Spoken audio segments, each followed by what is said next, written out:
So now that we see this is everything is pretty much prepped. So now we grab the motherboard itself from the box.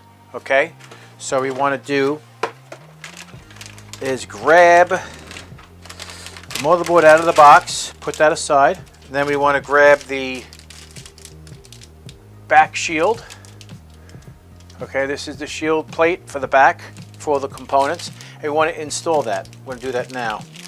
And what we're going to do is we're going to verify to make sure that all the necessary screw holes will match up with the motherboard that we currently have. Okay, so we'll take note that there's a screw hole here, screw hole here, screw hole here. They're actually in line. So you have two here, so they're both in line. And then these two here, which are a little bit closer together, but they're also, you'll notice that in the chassis, in the case itself. To make sure the ridges here go on the outside, like so, and then you just pop it in place. You'll hear it snap. Works. It's genius. I mean, be careful you don't bend. Some chassis are kind of flimsy, and you can bend them out of shape. So just be careful.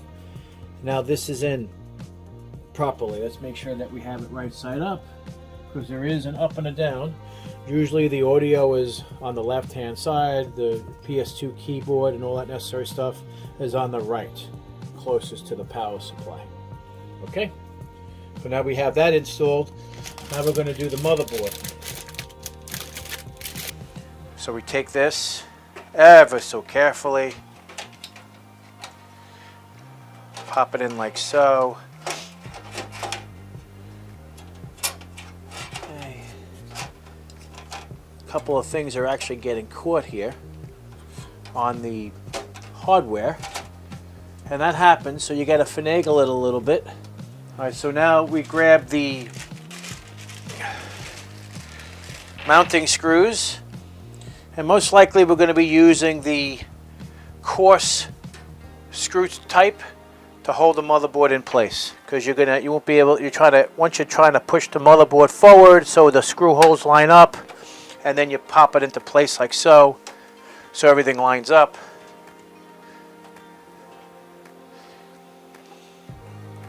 So we can mix it up, it doesn't really matter. We can use different types of screws if you want to be creative. Even use colored screws, you can use black ones if you want, doesn't matter.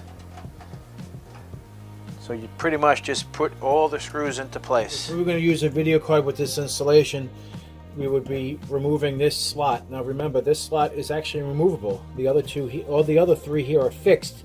We have to bend these babies out to get out. But this one is actually removable, and we can actually stick a video card right here if we need to do that.